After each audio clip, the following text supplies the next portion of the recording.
This is Hiroyuki Iwatsuki, and you are listening to Pixelated Audio.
All right, and welcome back to the bi-weekly video game music and retro gaming podcast, Pixelated Audio.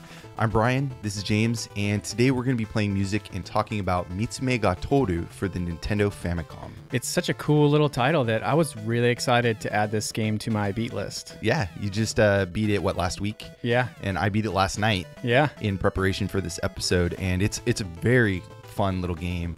The gameplay's simple, it's very accessible, and I didn't really find it frustrating at all. There's a lot of small details that Natsume put into the game, and I think because of that, it feels very polished and totally enjoyable. Oh yeah, very polished, and it has some really cool gameplay mechanics that help it stand out from your standard NES platformer. Yeah. I absolutely love the platforming. Honestly, the soundtrack is awesome and totally fits, so it's going to be a lot of fun to go through this together. Oh yeah.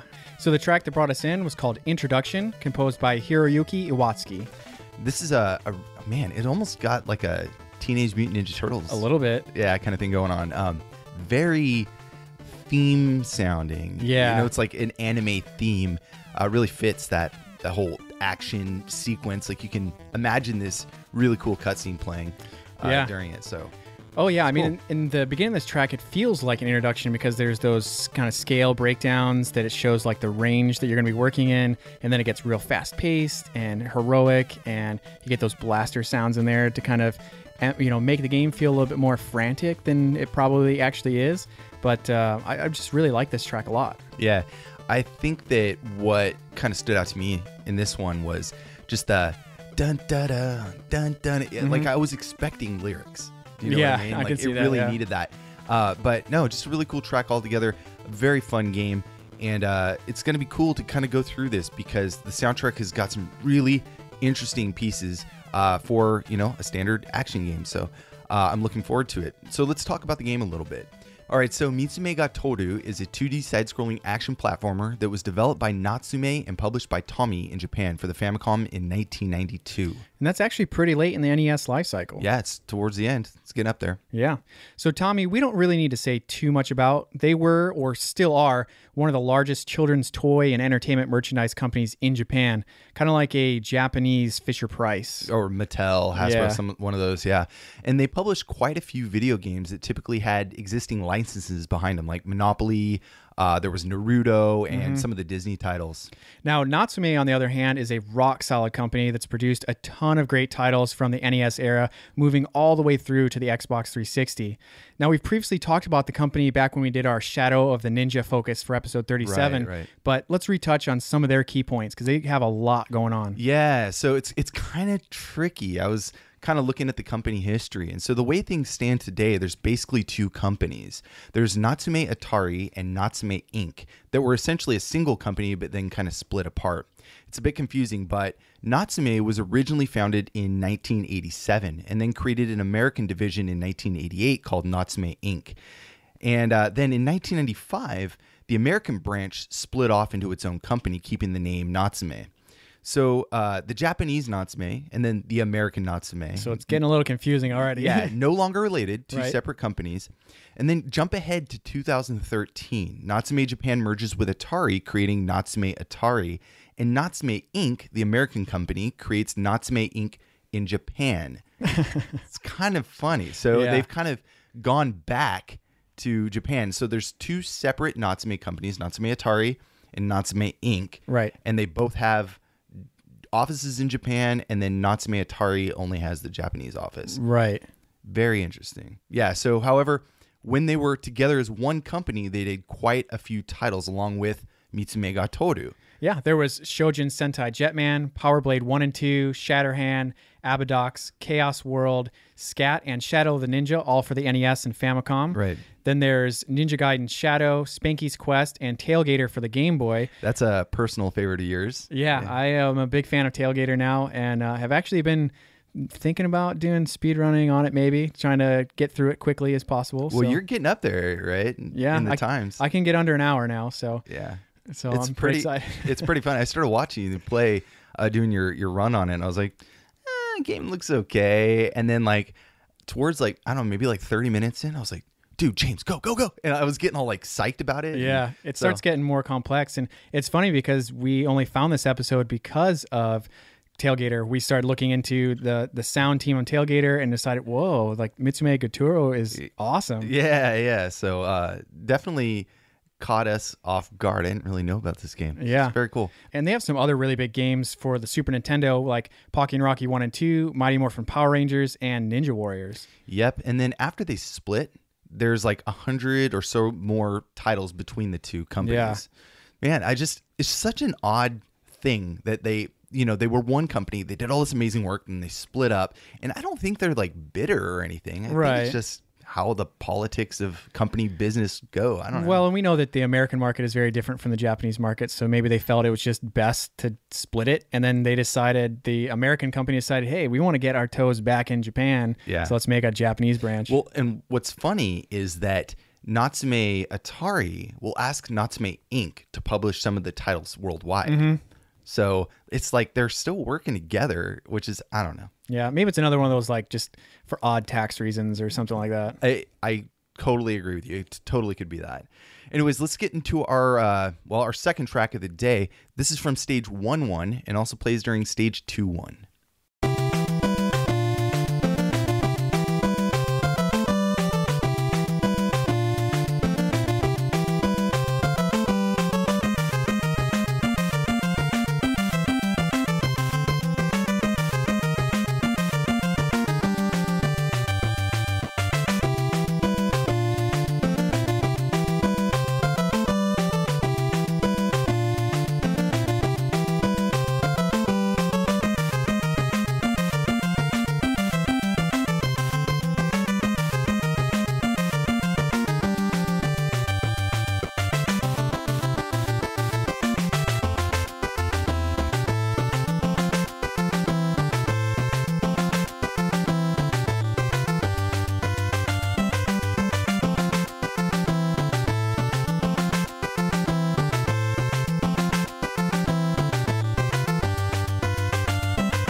right, so you just heard stage 11/21, composed by Hiroyuki Iwatsuki for Mitsume ga Tooru for the Nintendo Famicom.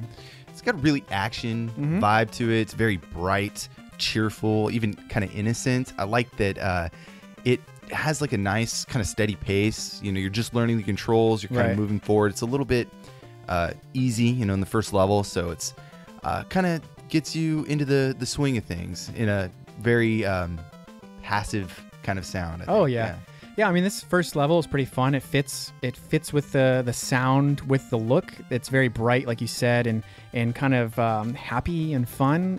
It's right off the bat, you feel like the game is going to be really cool. And it's going to like hold your hand a little bit or something. Yeah, and they have like an auto scroller, and there's even some cute puppies that pop up into the game shoot down. But it's a great track. I really like the energy that this one has. Yeah, I think the bass, that significant, you know, like do-do-do in different roles and stuff is just off the hook cool. Also, I kind of want to bring up the echo in this track, and it reminds me a lot of Iku Mizutani's stuff in Shadow of the Ninja, and you know, other stuff that he did. And this is because the game is using Hiroyuki Iwatsuki. He used the driver that was created by Iku Mizutani, and so there's some really cool echoing effects that sound very, very similar to what we've heard in Shadow of the Ninja and stuff like that, because I'm sure it's just recycling, you know, the same driver routines and stuff. So there's this one part in here. Let me see if I can find it. Do you want to listen to it real quick? Yeah. To give you an idea of what I'm talking about here. All right, so this is just channel 1.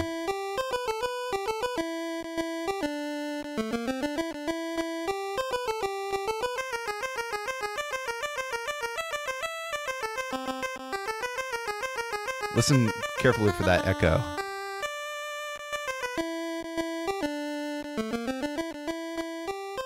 You can just barely hear it. It's very subtle, and I like that. But watch, if we slow it down, you can kind of hear it a little bit better. Yeah.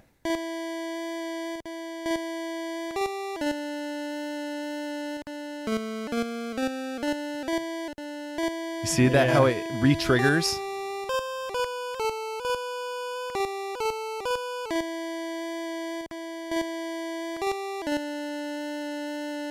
It's funny, changing the speed even gives it a much more somber feel. That's a cool track. Hiroyuki Iwatsuki, he is just an awesome guy. He's just got a lot of awesome compositions that he's done for Natsume, and we're really fortunate because we're going to be able to talk to him a little bit later on in the show. Yeah, we've been so lucky to have some amazing composers on, and he is definitely someone we've been excited to talk to. Yeah, I'm excited. So let's talk about him a little bit. He's a Japanese composer and sound designer from Nagoya, and he's best known for his work at Natsume. He went under the aliases Don or Iwadon or Nanten Iwatsuki. Not sure where those names came up. You know, just that's, you know, he's gone under those aliases at some point. So he's done a few here. I'm just going to read off some of the more well-known titles. He's done Chaos World, Spanky's Quest, Chojin Sentai Jetman, Ninja Gaiden Shadow, Pocky and Rocky 2. He also did Ninja Warriors Again, Wild Guns, Mighty Morphin Power Rangers, the Fighting Edition, Power Rangers Zeo, Omega 5, or I think that was the Xbox 360. Maybe, yeah. And then he did some contributions to Half Minute Hero. And then also he's doing Wild Guns Reloaded, which is coming, which I think just came out last year. Yeah. So no, it's exciting to see these games get remade and remastered, and they still use the original guys. That's cool. Yeah. And then he also did sound effects. He did sound effects for Mighty Morphin Power Rangers, Shatterhand. Iku Mizutani did the, you know, obviously the composition. Then he did the sound effects, and then he did the sound effects for Tailgater. Yeah. Your game. Yeah. Anyways, you want to get into another track? Yeah, I think next up we have stage 1-2/5-1.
All right, that was stage 1-2 that also plays during stage 5-1, composed by Hiroyuki Iwatsuki from Mitsume ga Tooru on the Nintendo Famicom.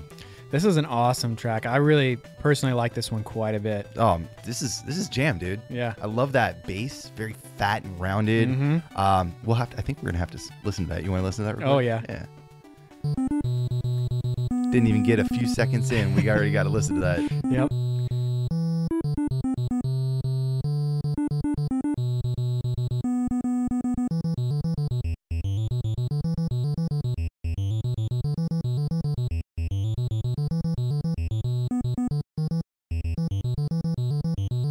So cool. That's cool. Yeah, it's got a nice little beat to it, and it really adds to the track, because I was going to mention I love what's going on in the background of this track. I love how it's a little less happy. I did like the happy track a lot. It was bright and fun, but this one has a little more urgency, a little bit more danger. Yeah, you're getting into it a little more. Yeah. Well, I think you find out that like that first level's not too bad, but this one starts getting really complex. Like it starts getting a little harder in this section, and I like that the song kind of reflected that. You're kind of underground and it's a little bit darker, so it makes sense to make it a little less happy sounding. Yeah. But it was just super cool. We've talked about the NES sound hardware many times. I don't think we need to really get into it, but basically you got 2 channels for pulse waves, 4 different duty settings. You got your hardware sweep control. The 3rd channel, the one we were just listening to with that awesome bass, is the triangle channel. It's either on or off. There's no volume settings, anything like that. You got your 4th channel for noise generation, so you get your drums and all that awesome stuff. And then the 5th channel is for DPCM, which is low quality DMC samples.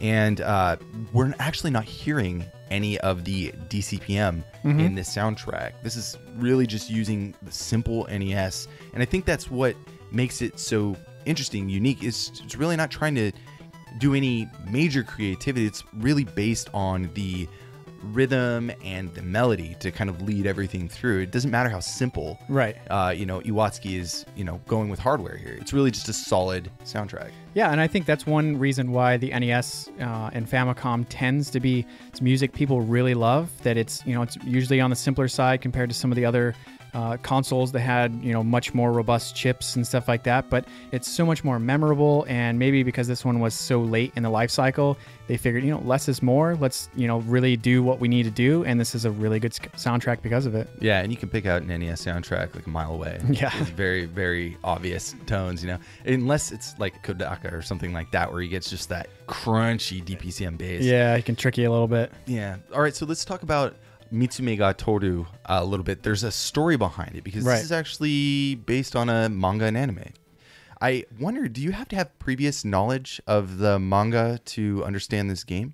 There's not really a whole lot of story to the game, so not really, but I think understanding where this game came from gives you a little bit more insight into the different characters and kind of what's going on in like the subtext of the game. Right. So. You looked all this up, right? Yeah. Yeah. I'm hoping so, because I didn't. Yeah, I mean, I really liked the game, and when I found out that it was based on a manga and an anime, I wanted to know more, because obviously that's going to be very story driven, and the game has like no cutscenes basically. I asked my wife, and she actually read this when she was a kid. Oh, that's awesome. Yeah. So she's like very familiar with it. So I was like, okay, well, maybe you can teach me a few things. She's like, oh, this doesn't seem right, when she was watching me play the game, and I was like, I don't know.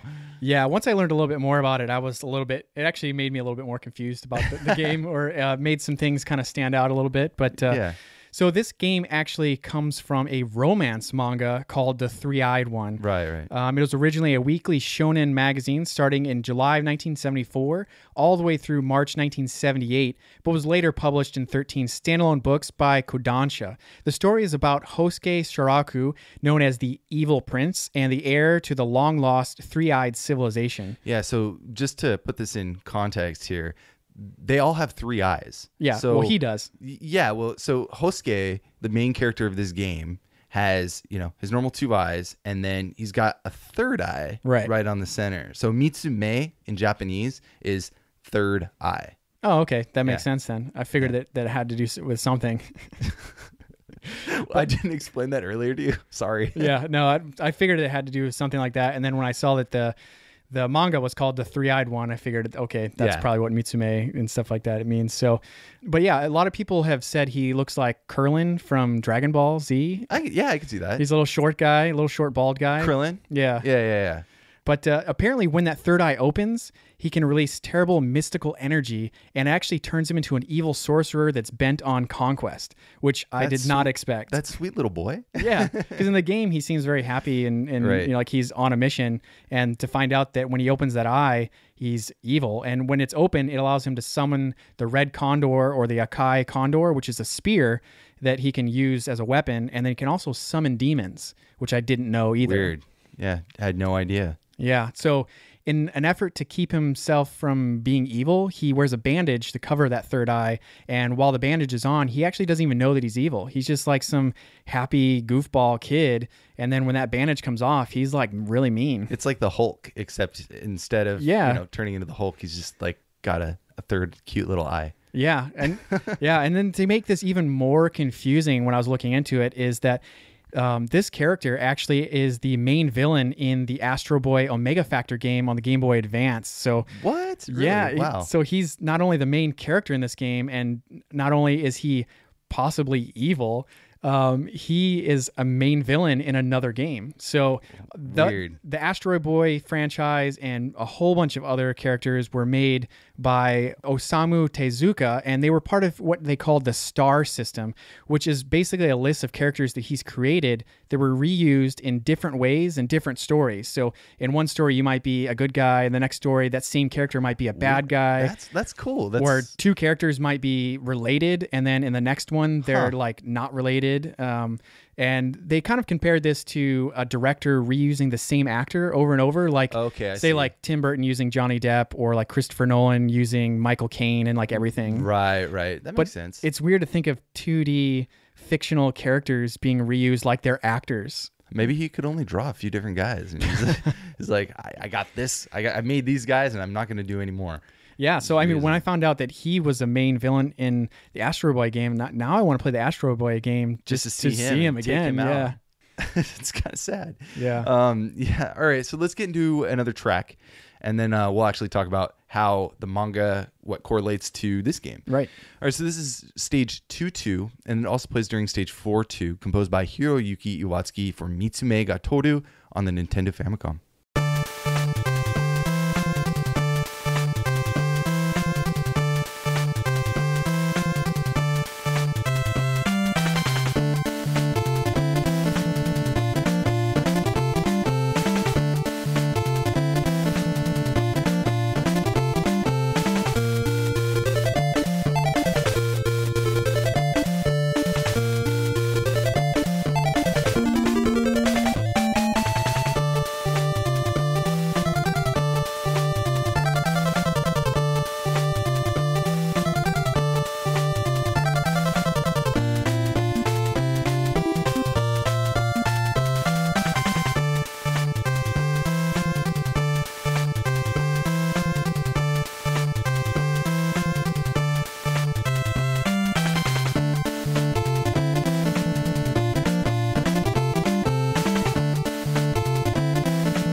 That was stage 2-2/4-2, composed by Hiroyuki Iwatsuki for Mitsume ga Tooru for the Nintendo Famicom.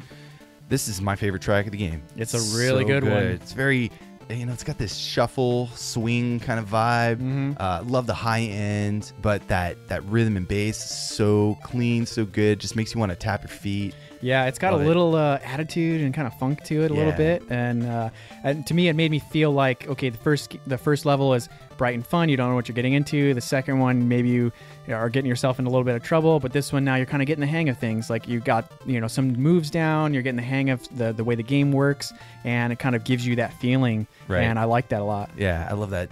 Bum ba ba ba ba da ba da bum. Yeah.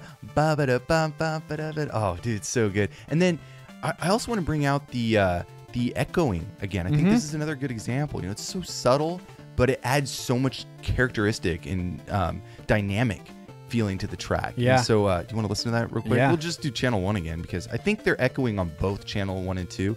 But we'll just listen to 1 real quick. Hang on.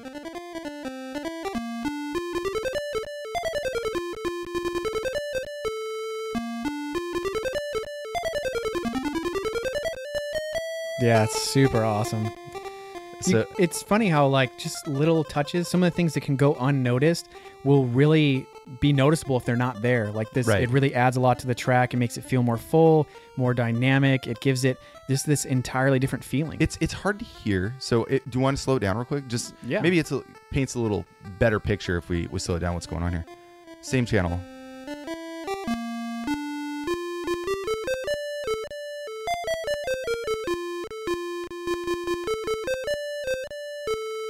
You hear that bump? Mhm. Yeah.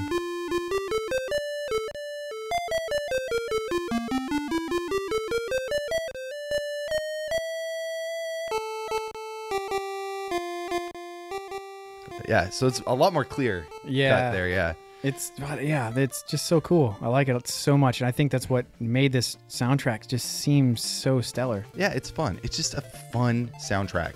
You just listen to it and just feel good and get some, cool vibes from, and it's short, Yeah.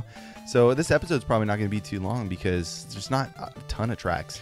Right. We're going to zip through them pretty quick here. But let's talk about the gameplay. Let's talk about this game a little bit. So why don't you tell us about the story, and then we'll kind of jump into how it works. Yeah, and there are some things that translated over, and there were some things that didn't that actually make it confusing. So in this game, you do play as Hosuke, the three-eyed little bald guy from the manga, and you're hunting down Prince Godaru, who is also a three-eyed guy who has destroyed part of the city and stole Wado Chiyoko, your female friend from the manga. So this is a character from the manga. Right. Some people have her listed in the game as your girlfriend, but it's not really clear when I was researching the manga, because in the manga, she's said to be a human that's drawn to your evil charisma that is one of the few people that Hosuke trusts. So she's not really called your girlfriend, but it's entirely possible that with that star system that we talked about, that some things have been reworked to where maybe she is your girlfriend. Maybe Hosuke's not quite evil in this game. Right. With that three-eyed Prince Godaru in the manga, his entire three-eyed race is gone. So who is this guy? Are they really gone? Stuff like that. So there's some confusing aspects that the game raises, but like I said, with that star system, it's entirely possible that they kind of did some shuffling around to make the game feel fun. And it's entirely possible that it's just implied in the manga. You know what I mean? Right. Like there's some kind of love interest going on, and they make it apparent how the characters interact with each other rather than their words. So Right. it may entirely be directly ported over from that. But the game, simple controls, you can jump and shoot, but they feel tight and well implemented. Oh yeah, super tight and fun, really good. I think that was one of the aspects where we talked about that it didn't make the game feel frustrating at all because it played so well. Yeah, and you can summon something called the Akai Condor, which you were talking about earlier, which looks like this spear. And you can, basically you have to kind of, Mega Man power shot it. Right. You throw it out, and it kind of boomerangs back at you, and you can jump on it and use that as a platform in the game. Right. It's yeah. totally awesome. That's one of my favorite parts about the whole thing. And while they don't really use it a lot, you do have to use it in some areas to progress. Like there's certain parts you cannot make it on your own, and getting used to it's pretty fun. You can jump on it, and you can actually throw it a second time if you're good enough. It's really hard, but it's fun. Right, and I think you can upgrade it, and it can do damage to enemies as well. So you can use it in a myriad of different ways. But just that extra platforming element made the game so much more fun. Like it had something, like I didn't need to use it all the time, but I typically would see something, I'm like, I'm just going to try it. And it was fun. I liked it. Oh yeah, I mean, and when I've seen people that are extremely skilled at this game playing it, it is really amazing to see what they can use that spear to do. We were good enough to beat it, but I mean, some of the stuff that people have done with this game is pretty insane. Well, there's a lot of people running the game recently, right? And we'll talk more about that later. But it's totally fun. We recommend you guys play it. The game just works. Yeah, I think it's just totally awesome. It's not a super long game either. There's only 5 levels, each with different themes and bosses like you would expect. There's city streets, a jungle, ancient catacombs, abandoned ship, and a fortress where you fight the final boss. Yeah, and it has a few different forms. It's pretty awesome. Yeah, there's like a boss rush kind of. Yeah, towards the end.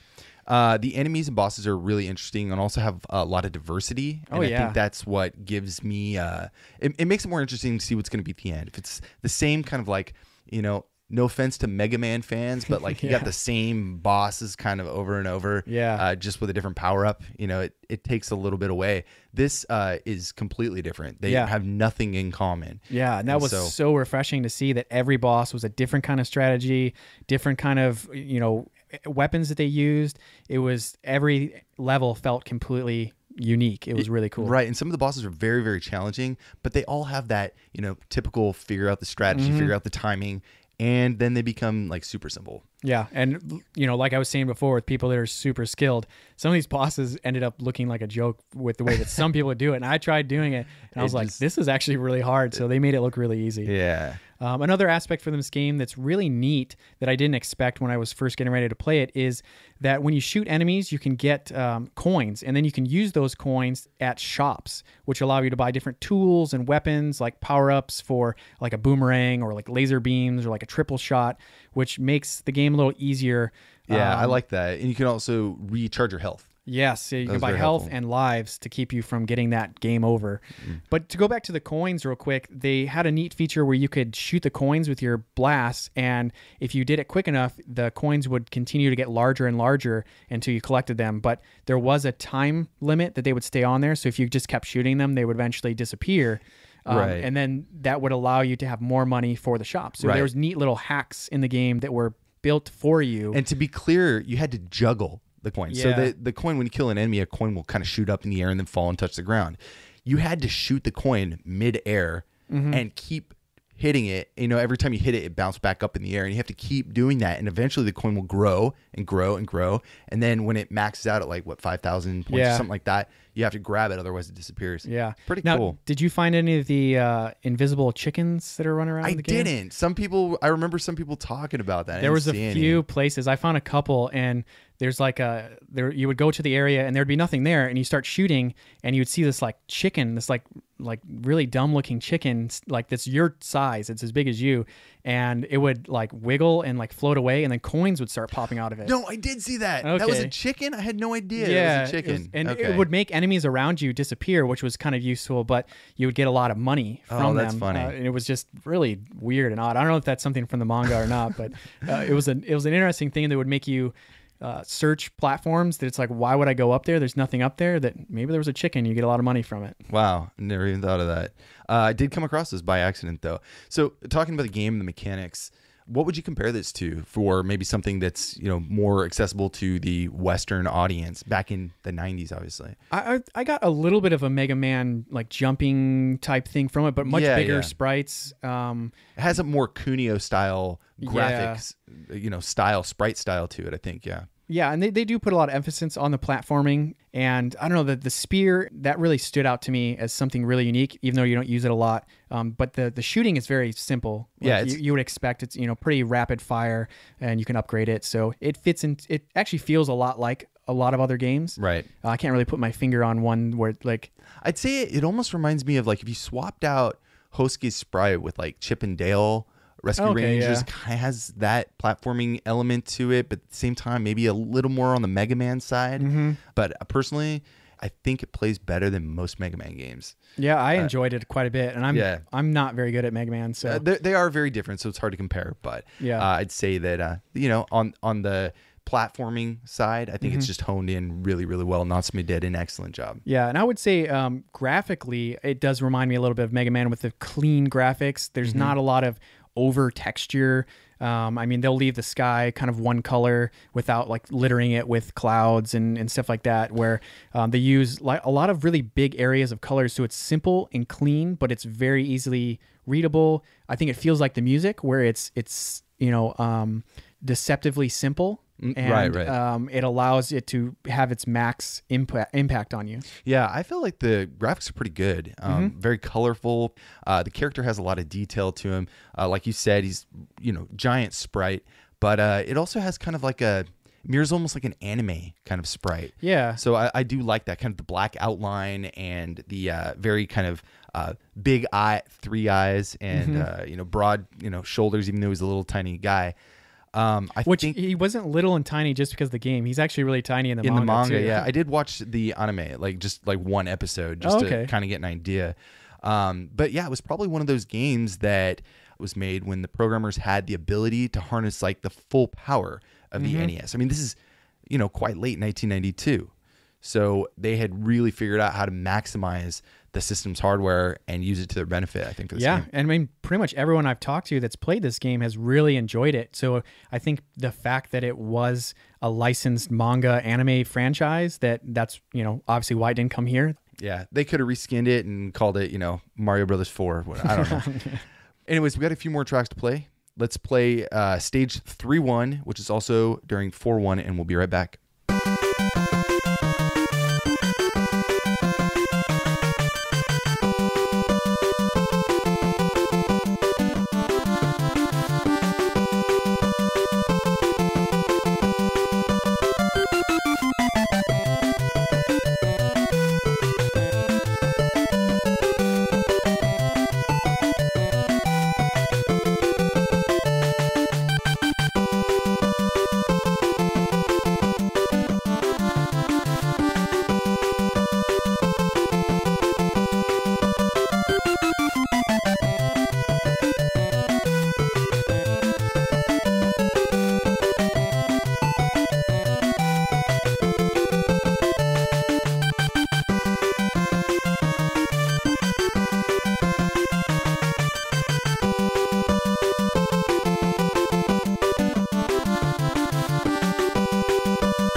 All right, you just heard stage 3-1/4-1, composed by Hiroyuki Iwatsuki.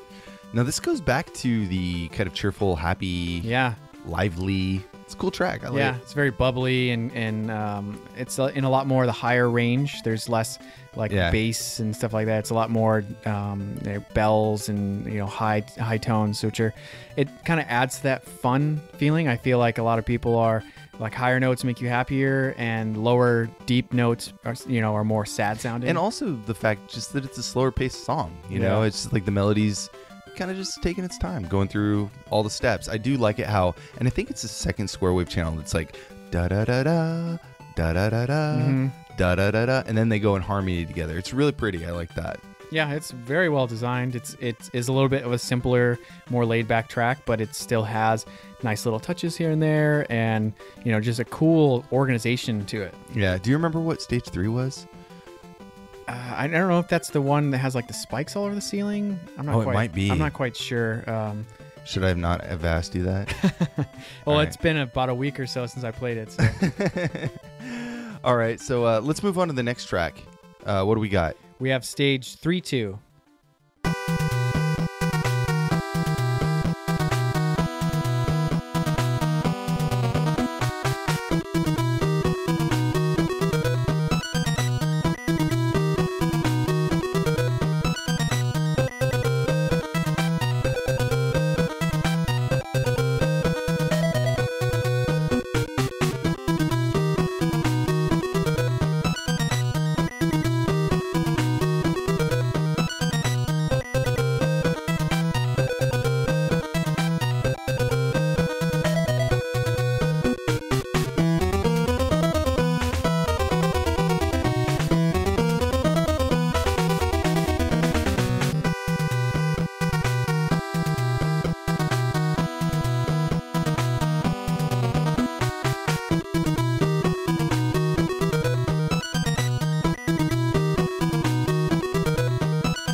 All right, that track was from stage 3-2, composed by Hiroyuki Iwatsuki for Mitsume ga Tooru on the Famicom.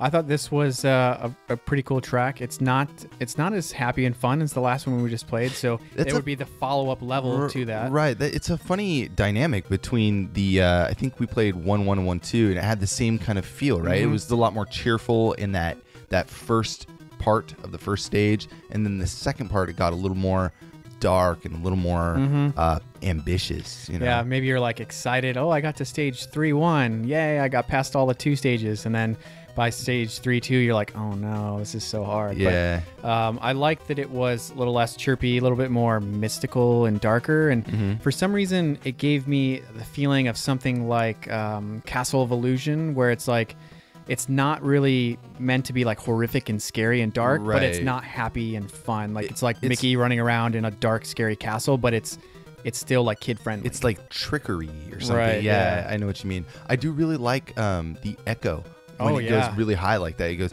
do do do do do do do do do, and then you can really hear it trailing off that. Yeah, this song definitely had a lot of dynamic overlap with notes and things in the background going on and playing off the foreground, which was really cool. That I think gave it that kind of like echoey, dark, mystical feel that I thought it had. Right. Maybe we can ask Iwatsuki later on about the echo and how that driver made use of it. I think that'd be an interesting question. So moving on, I kind of want to mention that Mitsume ga Tooru wasn't like a Famicom exclusive. Now this game was, right, in its form was, but Mitsume ga Tooru actually had an appearance a few years earlier on the MSX. So 3 years prior, in 1989, to the NES game, a totally different game by Natsume called Mitsume ga Tooru, The Three-Eyed One Comes Here, was released for the MSX1 and also was compatible with the MSX2. Now, this is a completely different game from its NES counterparts. It's also a side-scrolling action game, but with some different adventure elements kind of added in. Like certain items you need to collect and hand over to different NPCs. And that whole adventure kind of aspect kind of reminds me of like Fasanadu or something along those lines, right? Now, from what I've read in some Japanese review sites, the game plays a lot better if you've read the manga, because I guess it ties in a lot with those characters in that universe. Oh, okay. But since I haven't read it, I was like pretty confused. I was like, I don't know, like you haven't introduced this character. Maybe it says something in the manual. I don't know. Right. But I asked my wife about it because she knew the manga, and I was like, so. Like, do you remember this character? Do you remember this character? She's like, I don't. None of that. A long time ago. It was like, what, 25 years ago she read him or something. So, but that being said, it took me a while to figure out, and I kind of started playing around with it, and I realized this is a really well put together game for the MSX. Okay, I guess I needed to spend more time with it because I was like, well, I don't want to play this anymore. we played it together a little bit, and you couldn't figure out the shooting mechanisms, stuff like that. It's all done with the keyboard. There's no joystick or anything like that. No controller.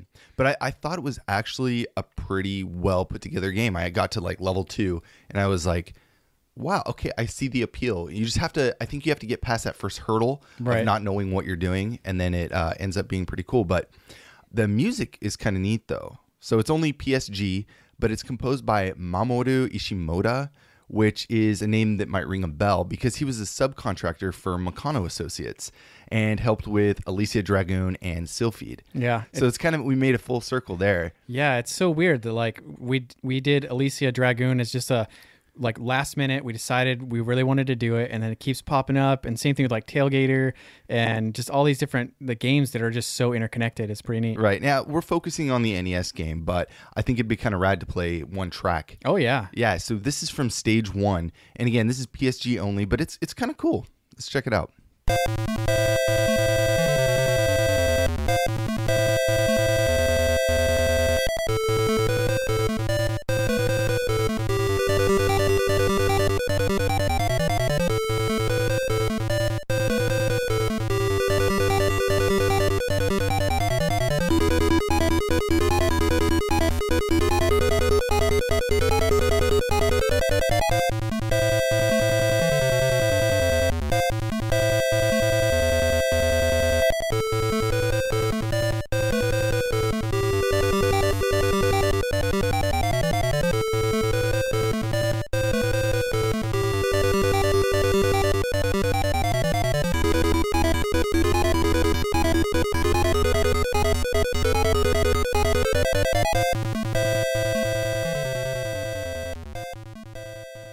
So that was stage 1, composed by Mamoru Ishimoto for Mitsume ga Tooru on the MSX. Pretty neat. I mean, we're fans of the MSX, so I wasn't too surprised that the music's not too bad. I liked it. I was trying to see some Alicia Dragoon references in there, but it just didn't work.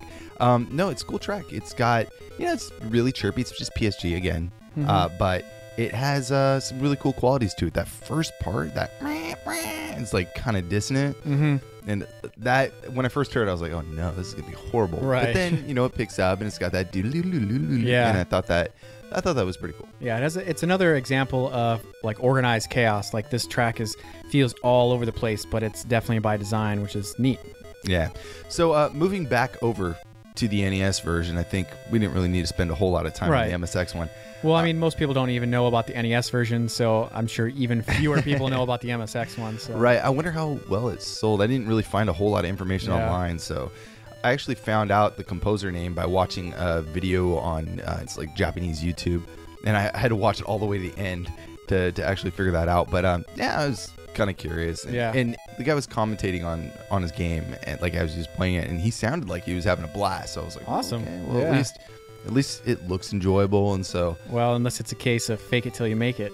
Like you bring that energy, and then other people will get that energy whether they like it or not. Oh God. It's kind of like our show, dude. No, I'm just kidding. I hope not. I hope not. All right, so let's move back over to an NES track. This is stage 5-2. Is this the last stage? Yeah, yes. 5 stages, yeah. Yeah, the last stage. All right, and this is composed by Hiroyuki Iwatsuki.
That was stage 5-2, composed by Hiroyuki Iwatsuki.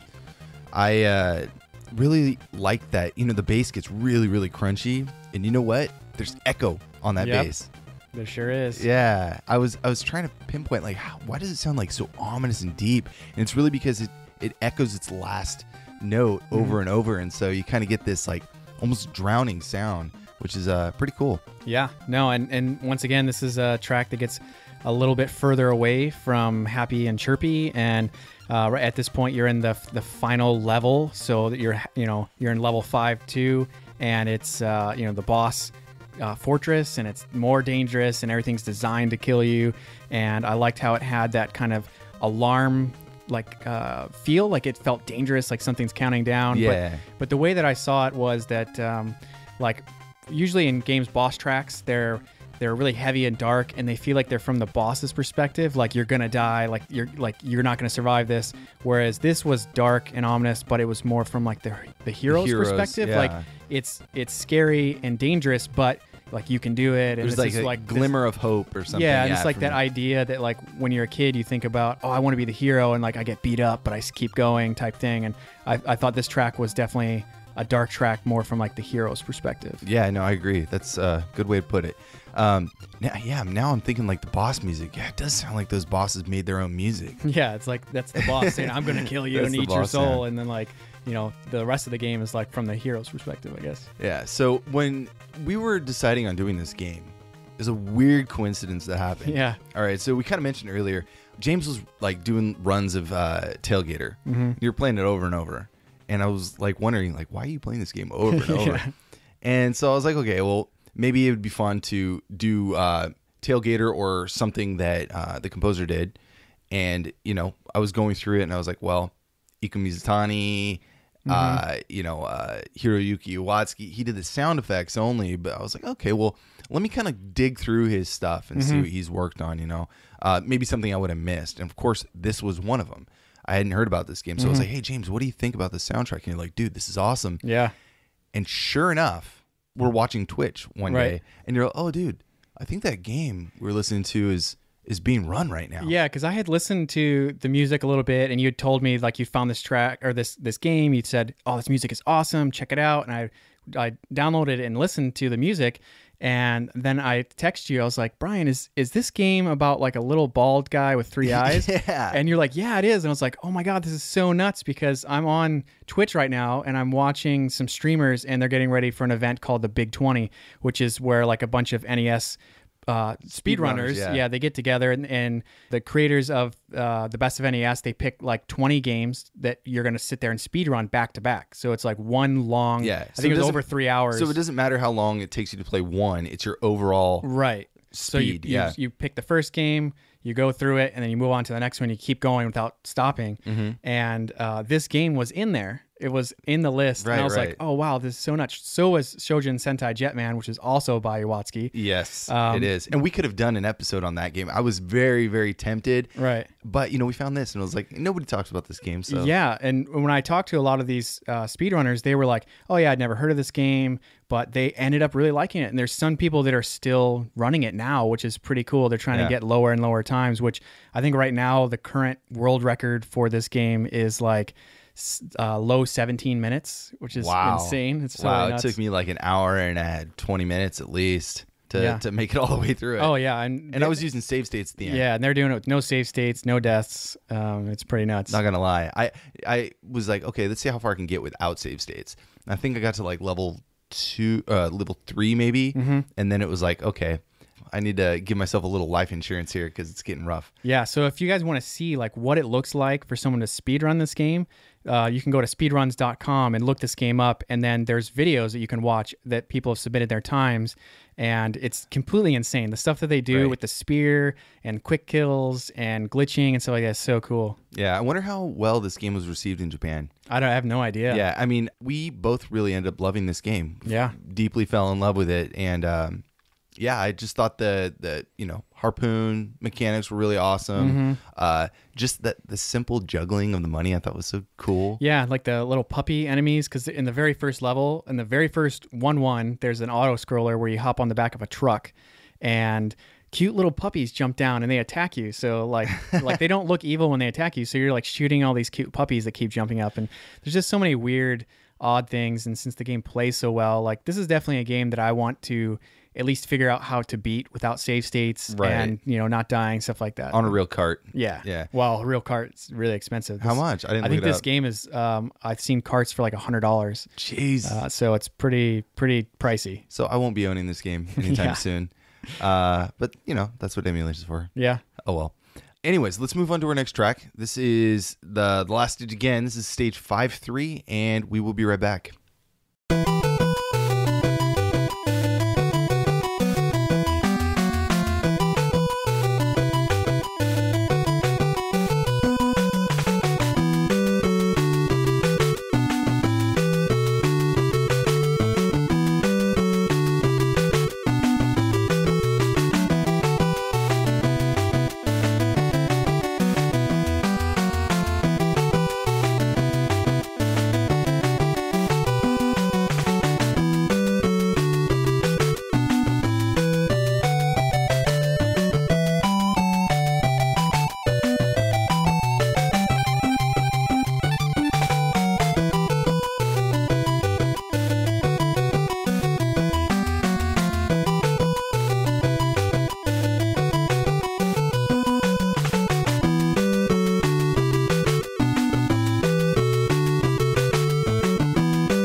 That was stage 5-3, composed by Hiroyuki Iwatsuki.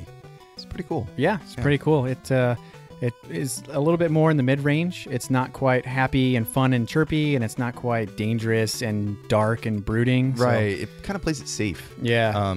I would say this is probably my least favorite. It's still a cool track.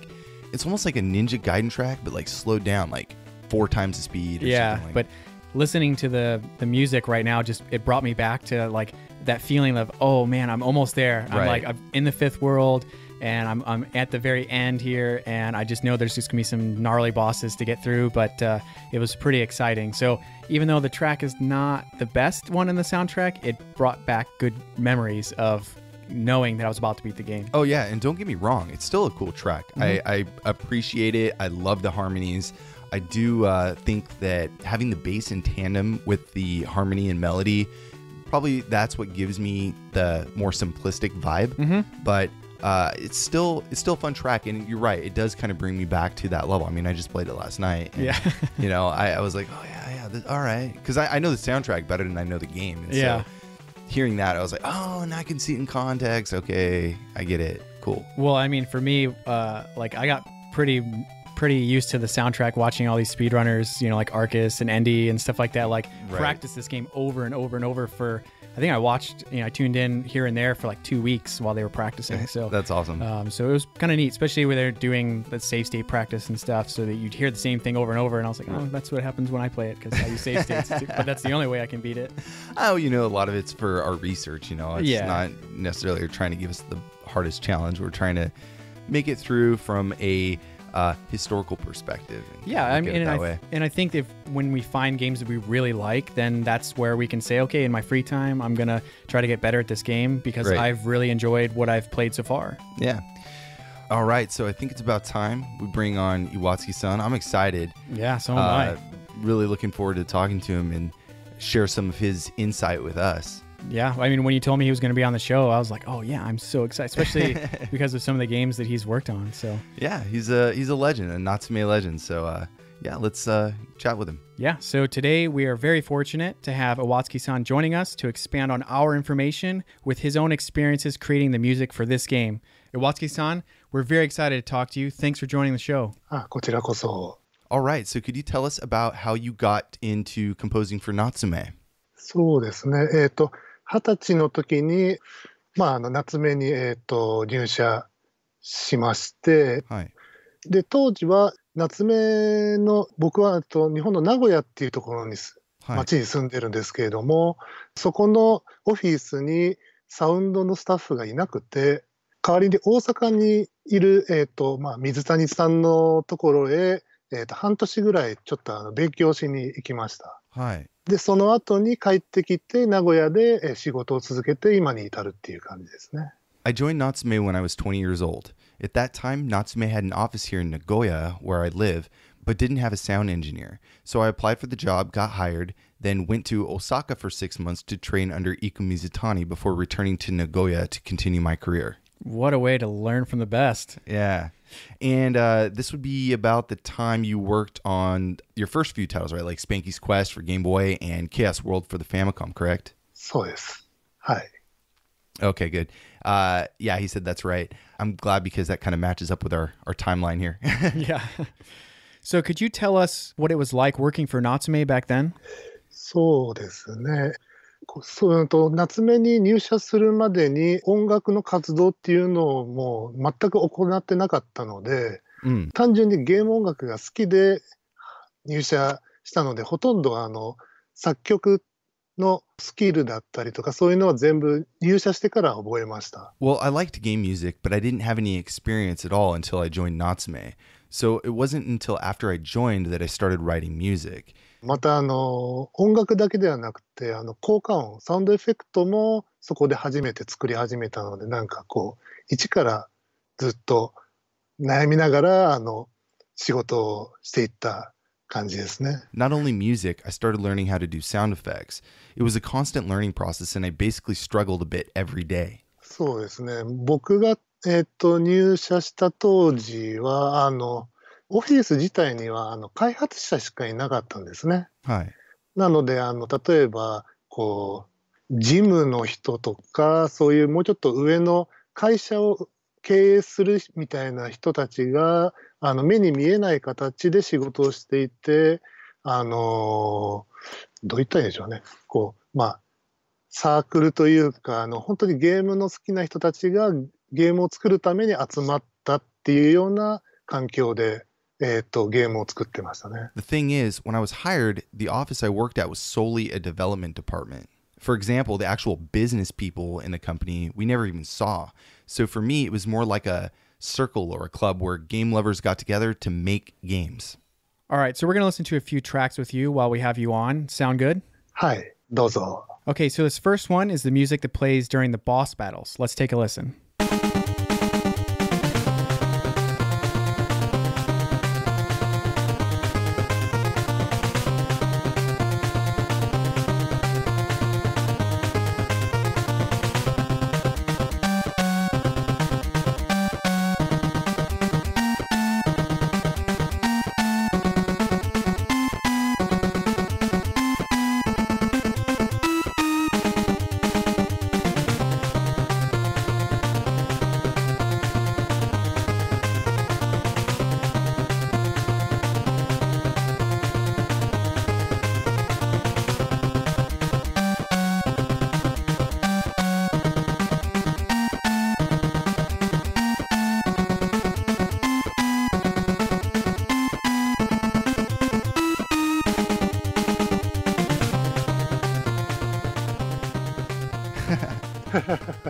Natsukashi desu ka?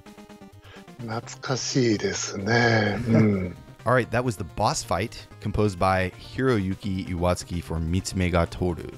This is a cool track. It's got a great pace. It's energetic. It ramps up and continues ramping up like further than I thought was even possible when I was playing. And then it goes back down and hits that nice, build up again. It's like starts over.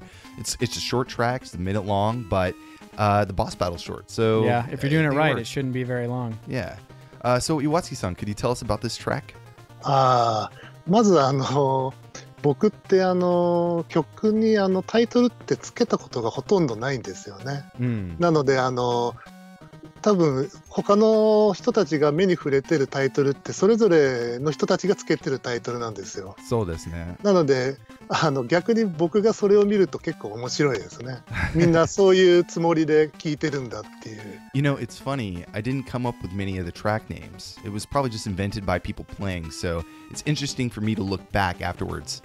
で、あと曲に関してなんですけど、多分この頃にはもう例えばアクションゲームの道中というかボスに至るまでの曲っていうのとボスの曲っていうのの作り方みたいなのをある程度覚えてた頃だと思うんですね。But regarding this track, during this time, I was still learning the difference how to make it action game music that plays during a boss battle and music that plays for the path to actually get there. なので多分そのボスの曲の作り方っていう文法である程度このイメージを膨らませてるところの曲だと思いますね。So the approach I developed from this learning process was directly my approach for writing the boss music. そうですね。確かこれはその実際にボスのシーンを見て作ったので、多分最初の頃の、ステージのボスを見て書いたんだと思うんですよね。So yeah, I must have written this after seeing the scene with the first boss. Oh, so to kind of just break away here for a second. So you were able to see some of the images of the game before writing the music? それはそうですね。はい。だから画面を見せてもらうんですよね。そうですか。作る前とかに。なので、先に画面っていうか、ゲームの方が出来上がってることがほとんどでしたので。なるほど。で、そこに音をつけていくっていう音をリクエストされる。Oh yeah, they would show me the game in basically a pretty completed state and then put the request in for the music that they needed.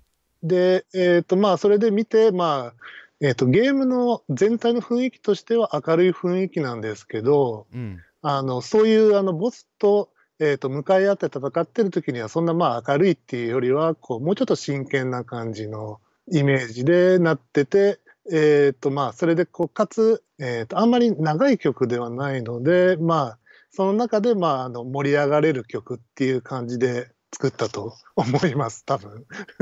After seeing the game and knowing it had a pretty fun and bright atmosphere, I did try to add a little bit more edginess or seriousness to the boss fight track. I knew it wouldn't be a part that the player would be in for long, but even then I wanted it to still have this climax to the music, even though it's very short. So that kind of goes along with what we were saying too, you know, it builds up and you know, kind of ramps back down and then builds right back up again. Yeah, definitely in that short period of time, you had a lot of stuff going on in there. Right. So for Mitsume ga Tooru and all of your NES music, we believe you used a driver that was created by Iku Mizutani. Could you tell us about this driver and your process for writing music on the NES or Famicom? はい。僕が、夏目に入社した時に、もちろんその時にすでにファミコンのゲームタイトルが出てて、そこで使われたサウンドのドライバーを引き続き使っていくっていう形です。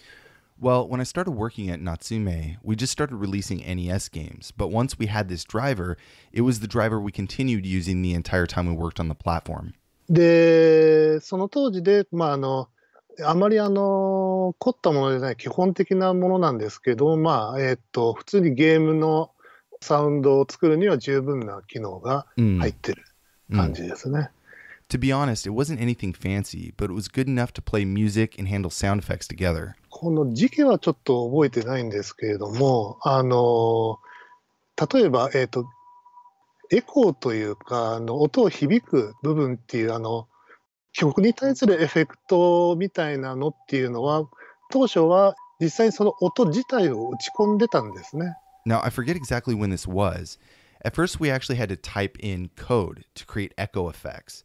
But the more you have to type in, the bigger the memory footprint becomes. So with this driver, there was actually a function to do automatic echoing, which gave the music a bit more of an expressive feeling. なんですけど、それはデータのサイズが膨らむことになるので、後になって、そこは自動化することになりました。具体的には音の給付の部分に、それまでの音符の履歴を使って、エコーをかけるっていうプログラムを書いて、それで意図的に音を休ませる、給付を入れることで音のエコーを流すっていうような感じになってます。So what the driver would actually do was, it would grab the previously played note and insert its own echo where the music actually is in break or in a rest. This allowed us to keep the data smaller using less notes, which normally would have to be filled out during the rest, making the data much larger. So let me break away from the interview and kind of explain this. So what he's saying is normally in music, in a staff, if you play like a quarter note and you're not going to play until, you know, the next measure or the next bar, you have to put in rest, right? But what he had to do with code is to make that echo, originally they had to like insert extra data to have like, you know, so it's like basically, you know, just complete, you know, no rest music. And what this driver would do is it actually read those rests and say, let me look back at the last played note and just play that in. So it would just have rest and it would just be a continuous rest for the echo effect. Right. So it's pretty cool. It's really convenient.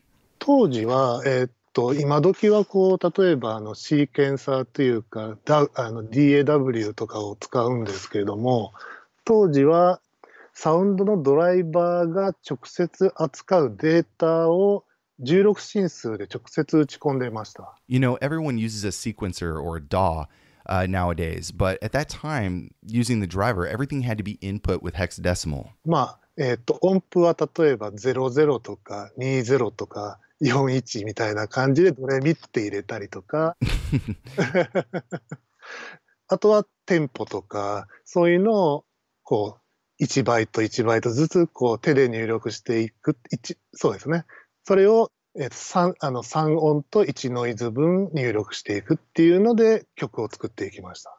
For example, 00, 20, and then you'd also have to add like additional data for effects like tempo and volume.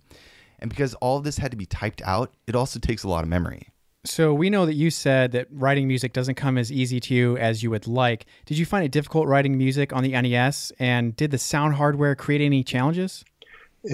これ多分いいことを言えばよかったんですけどあんまり僕は当時ファミコンの音源があんまりどう言ったらいいんですかね、好きではなかったというか、もっといい音源だったらよかったのにっていうのはずっと続けて思ってたんですよね。Yeah, unfortunately at the time, I didn't really appreciate or have a good impression of the NES sound source the whole time I used it. I always wished I had something better to work with. まあ、主に、同時に鳴らせる音の数とか、はい、音色、音色の種類とか。まあ、でも今からすれば、もうちょっとうまくやれたかなっていう気持ちはありますね。当時はやっぱり自分自身の表現力もなかったし。Of course, there's so many limitations, like how many channels can be played at the same time, etc. But now, when I think back at it, about that sound source, I probably could have done a lot more or better, but it was just my lack of experience that really made it harder. まあ、単純に言えばうまくなかった。Simply put, I just wasn't good at it. なので、それに対するなんか言い訳みたいな感じでしたね、今からすれば。So now I think the limitations were just an excuse for my own inexperience. ちょっと今言うのはちょっとこれ事前に伝えてない話なんですけど、ファミコンの音ってやっぱ単純なところが一番いいところだと思うんですよね。Actually, this is something I didn't mention earlier. I had my complaints, but there were actually a few really good points about the hardware. Simplicity is one. どこで音を鳴らしてもどこで音を止めても同じような音が鳴るっていうのが実は利点で、先ほどのエコーっていうのもそうなんですけど、例えばちょっと今回の話から少しずれるかもしれないんですけど、スーパーファミコンってサンプリングされた音ですよね。No matter where you play, the music's always going to sound the same. Like, the echo will always sound the same way it was intended. But like, for the Super NES, it was all samples. あれを真面目にエコーを作るとすごく難しいんですよ。So creating the echo with that was a total challenge. 先ほど言った給付に詰め込むっていうのをすると、そのサンプリングされた途中から鳴らしたりする必要があるんですね。For a sample, I would have to start the echoed sample midway through the first. だけどPSG はどこから鳴らしても同じ音なので、隙間に詰め込むとそれっぽく聞こえてくれる。なのでシンプルさが一番まあ当時は気づかなかったんですけど、今から思えばよかったところかなっていうところですね。But PSG is the same everywhere in Hex. Everything has its place and it's easy to order. So even with my complaints about it, that was really a positive thing now that I think about it. No, that's really cool to hear that the simplicity could help allow it to sound the same, and that to a sound engineer has to be a great asset so that it's always going to play the way you intended it. Whereas you don't want it to show up on someone else's and be like, that's not what it's supposed to sound like. Yeah, and I don't think he was trying to compare the Super NES with the NES. I think for simplicity reasons he is, but I think what he was explaining is that it just has a lot more, you have to put a lot more effort into making the simple things work simply. Right. Whereas the NES was just, it's all hex, but it's always the same hex. You know what I mean? It's always 0-1, 0-1 for echo or whatever, So that's, it's kind of interesting. Anyways, let's get into our next track. This is the ending or the credits track composed by Hiroyuki Iwatsuki.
You just heard the ending or staff roll music composed by Hiroyuki Iwatsuki. I love this track. Yeah. It's so good. It's such a love song. Yep. I really like the bass is like ba ba ba ba ba ba ba ba. You know, after it starts, that beat kicks in. And it's really it takes time to get going. It's a little bit melancholy, like bittersweet. Yeah, I caught that a little bit too. Yeah, but yeah, after it picks up, it almost has like this kind of slow, like Jackson 5 kind of vibe. I like it. Yeah. Yeah, there's a little bit of funk to it, but I loved how it starts off so slow and lovely and really beautiful, and I like that when games do that sometimes, because usually I'm drained after beating a boss. You know, the build up to that boss is intense, and it gets more and more intense, so then right away you're just washed over with this something totally different. Well, it's interesting, right? Because like during a boss battle, I don't know about you, but my heart rate goes up. Oh yeah, me too. Even if it's just slight, you know, it goes up, and then you hear this music when your heart rate is elevated, and it kind of calms you down. I'm curious. I should watch, like, I have an Apple Watch. I should check my heart rate when the credits or staff roll starts playing and see it drop, you know, because that's how I feel. Like, I feel like at ease, like everything's kind of comes back.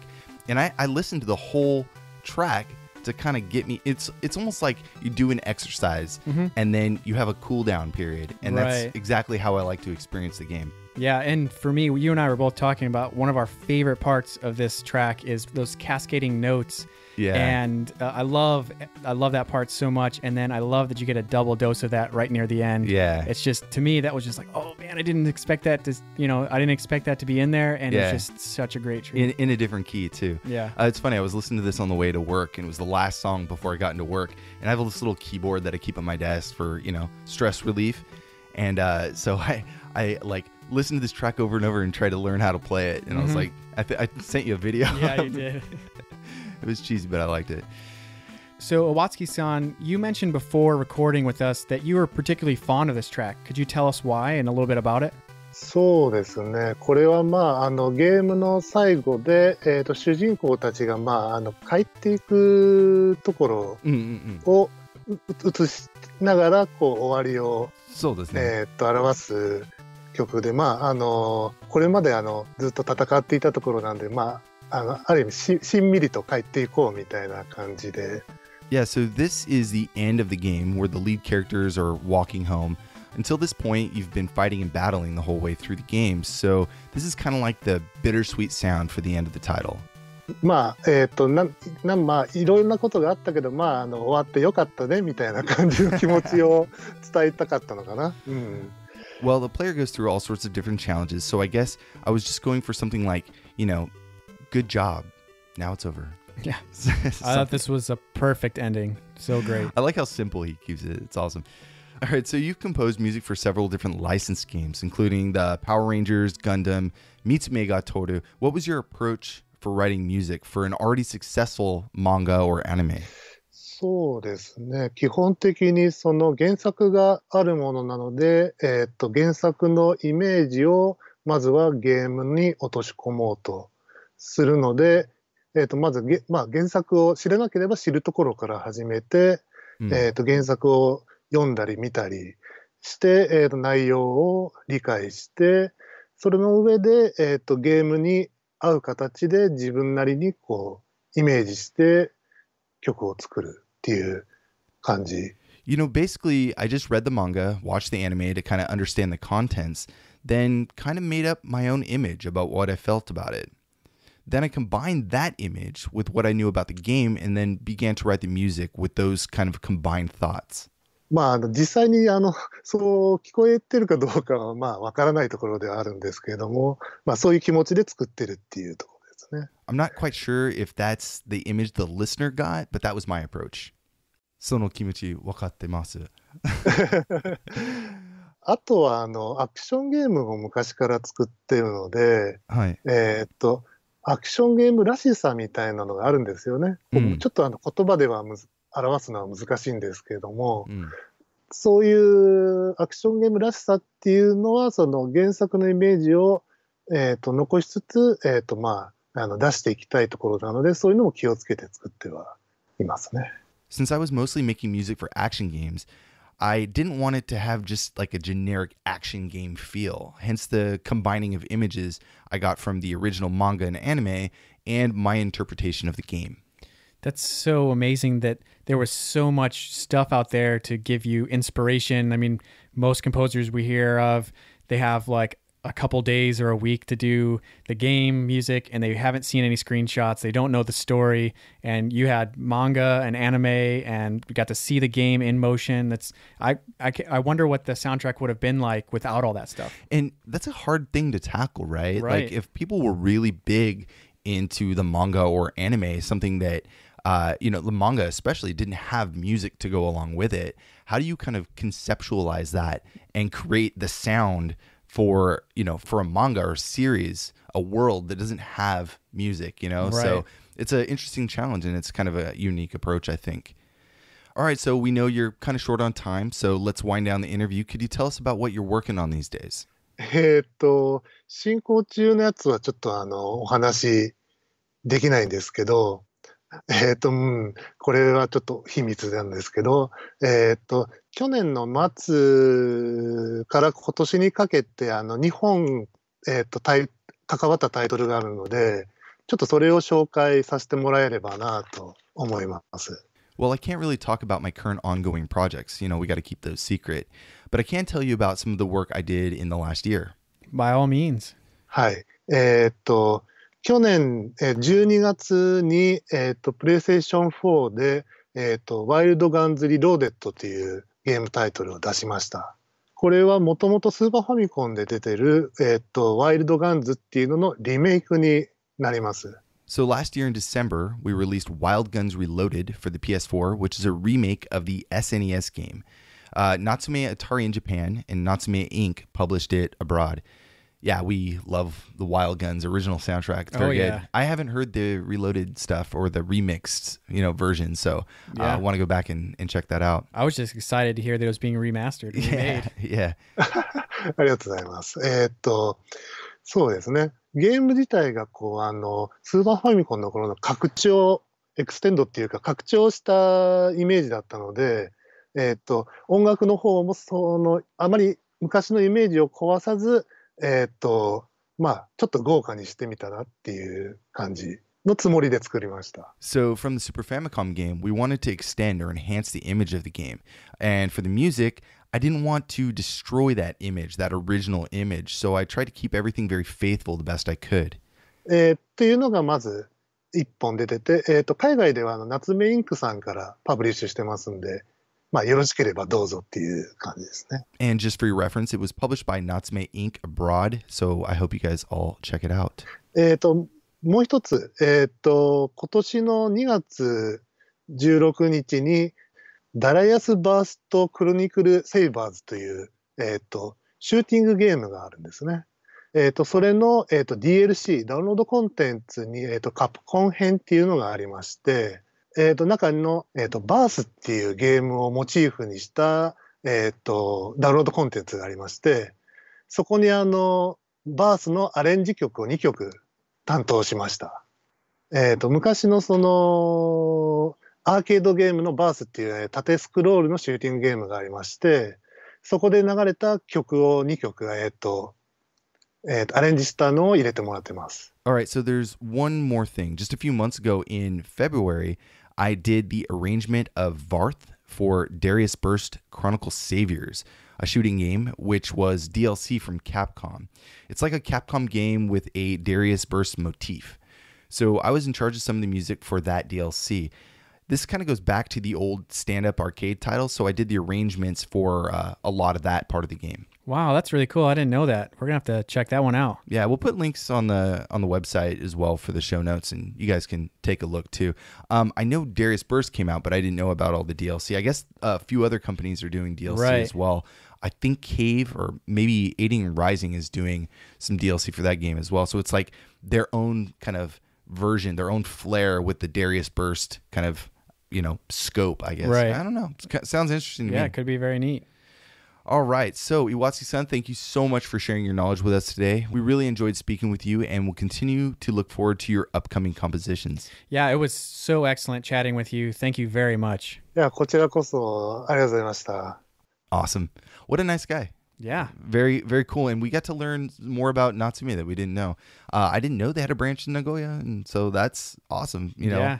And that's where my wife's family lives now. So I'm going to have to go hit that up next time I go there. Wow. Yeah. You're going to have to send me some pictures. Yeah. So anyways, today we covered the soundtrack for Mitsume ga Tooru on the NES or Famicom, composed by Hiroyuki Iwatsuki. Again, a great little soundtrack with some awesome jams. Yeah. I had a ton of fun today. Yeah. It's a short soundtrack, but I had a blast. Yeah, and if you want to know more about the show, you can check us out online at pixelatedaudio.com for show notes and track lists. We can also be found on Facebook, Instagram, Twitter, and Twitch at Pixelated Audio. Yeah, we're going to start doing more, kind of scheduled Twitch streams and stuff. It's probably mostly going to be in the evenings and maybe some weekends and stuff like that. We both work, but we're going to try to be more consistent about it because we've been wanting to do a lot more, you know. Yeah. So. Like we've mentioned in past episodes, we have a lot going on right now. So hopefully we'll be able to get more to that schedule. So. Yeah, I think it'll come soon. Anyways, if you guys like the show, we invite you to leave a review on iTunes. It means a lot to us. It, makes our day just brighten up when we see a review. And if there's things you want to change or if there's things you'd like to see a little different, you can always let us know as well. Last month, actually today, we started a Patreon. We didn't really mention it on any social media, anything like that. Yeah, had a little bit of a soft launch. Yeah, but it's been going pretty successfully so far. We do want to give a special shout out to our newest patron, Carlos. Want to say thank you very much. It means a lot. You're directly supporting the show. And thank you. Yeah, thanks a lot. Yeah, and if you're interested in the Patreon, you can go to patreon.com/pixelatedaudio, or there's a button on our website. Yeah, awesome. And if you're new to the podcast, make sure to check out some of our past episodes like Alicia Dragoon for the Sega Genesis. We did a few expansion packs that were really fun, and we even sat down with Tatsuya Uemura for his music and Outzone on the arcade. Yeah. Every new listener, it's their first episode. Yeah. Anyways, thank you guys so much for listening and supporting the show so far. We've got some great upcoming spotlights. I think we're due for a Pixelated Audio music disc, Volume 2. I'm excited to get more of those under our belt. Yeah, so that'll be coming out shortly. Thank you guys so much, and we'll see you in a few weeks for the next episode.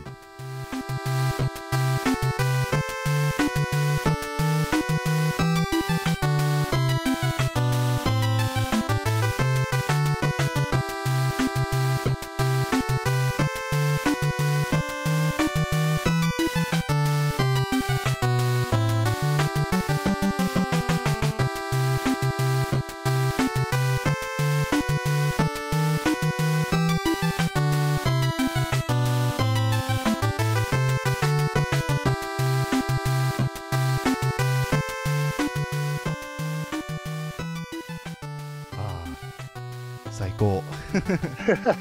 ありがとうございます。